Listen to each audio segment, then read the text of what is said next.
चुनाव के 5वें चरण की वोटिंग के बाद अब बारी है छठे चरण के चुनाव की। इस फेज में 8 राज्यों और केंद्र शासित प्रदेशों की 58 लोकसभा सीटों पर 25 मई को मतदान होना है। इन 58 सीटों पर 879 प्रत्याशी अपनी किस्मत आजमा रहे हैं। ये चरण ऐसा है जिसमें राजधानी दिल्ली की सभी सीटों पर चुनाव होने हैं। इतना ही नहीं, दिल्ली से सटे हरियाणा के सभी सीटों पर भी इस चरण में सियासी दलों की परीक्षा होनी है। छठा चरण ऐसा है जहां कांग्रेस के पास एक भी सीट नहीं है, जबकि बीजेपी का एक छत्र राज कायम रहा था। कांग्रेस को अपना खाता खोलने ही नहीं, अगर सत्ता में वापसी करना है तो बीजेपी के दुर्ग को भेदे बिना संभव नहीं है। पीएम मोदी को सत्ता की हैट्रिक लगाना है तो अपना दबदबा बनाए रखना होगा। इसके लिए क्षेत्रीय दलों की भी अग्नि परीक्षा इसी चरण में होनी है। ऐसे में देखना है छठे चरण में किसका पलड़ा भारी रहता है। तो बात कर लेते हैं कि छठे चरण में कहां-कहां चुनाव होगा। पहले इसके बारे में बताते हैं। 2024 के लोकसभा चुनाव में छठे चरण में जिन 8 राज्यों की सीटों पर चुनाव है, उसमें राजधानी दिल्ली से लेकर जम्मू कश्मीर तक की सीटें शामिल हैं। उत्तर प्रदेश की 14, बिहार की 8 सीटें, हरियाणा की 10 सीटों पर चुनाव होगा। वहीं दिल्ली की 60 सीटों पर चुनाव है। पश्चिम बंगाल की 8 सीटों पर, झारखंड की 4, उड़ीसा की 6 और जम्मू कश्मीर की 1 सीट पर चुनाव है। जम्मू कश्मीर की अनंतनाग राजौरी लोकसभा सीट पर तीसरे चरण में चुनाव होना है, लेकिन अब छठे चरण में वोटिंग है। इस तरह से छठे चरण में एक संसदीय क्षेत्र में चुनाव लड़ने वाले उम्मीदवारों की औसत संख्या 15 है। अब बात करते हैं कि छठे चरण में 8 राज्यों की किन किन सीटों पर वोटिंग होनी है। नाम बता देते हैं। उत्तर प्रदेश की सुल्तानपुर, प्रतापगढ़, फूलपुर, प्रयागराज, अंबेडकर नगर, श्रावस्ती, डुमरियागंज, बस्ती संत कबीर नगर, लालगंज, जौनपुर, आजमगढ़, मछली शहर और भदोही लोकसभा सीट पर वोटिंग होनी है। 2019 में बीजेपी 9, बसपा 4 और सपा 1 सीट जीतने में सफल रही थी।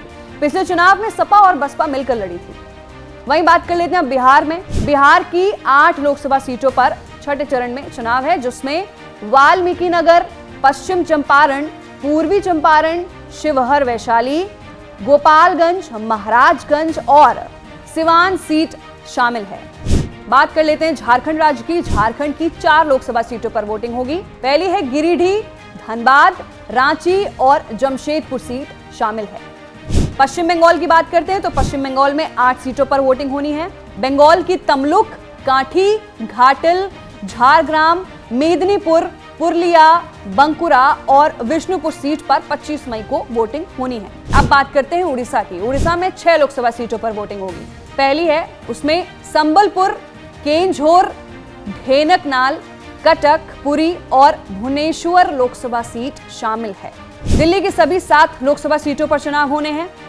वहीं अब हरियाणा की बात करते हैं। हरियाणा की 10 लोकसभा सीटों पर चुनाव होगा, जिसमें अंबाला, कुरुक्षेत्र, सिरसा, हिसार, करनाल, सोनीपत, रोहतक, भिवानी, महेंद्रगढ़, गुड़गांव और फरीदाबाद लोकसभा क्षेत्र में वोटिंग होनी है।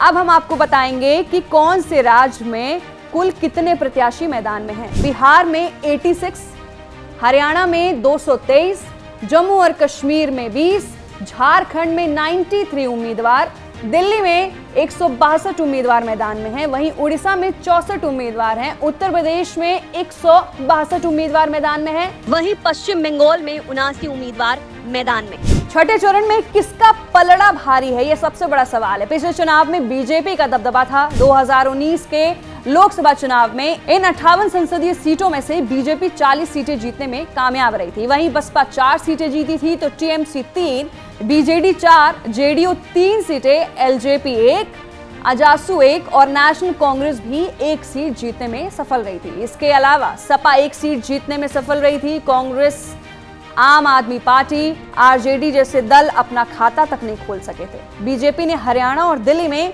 क्लीन स्वीप करने में कामयाब रही थी। तो फिलहाल के लिए ये लोकसभा चुनाव के छठे चरण का पूरा डेटा है, पूरी जानकारी है कि छठे चरण में किस राज्यों की कौन-कौन सीटों पर वोटिंग होनी है, कितने उम्मीदवार मैदान में हैं और किसका पलड़ा पिछले चुनाव में भारी रहा था। तो फिलहाल के लिए चुनावी माहौल के हर एक अपडेट को जानने के लिए हमारे साथ लगातार बने रहिए और नीचे दिए गए कमेंट बॉक्स में अपनी राय दें और छठे चरण में वोटिंग करने के लिए जरूर जाएं। देखते रहिए एबीपी लाइव।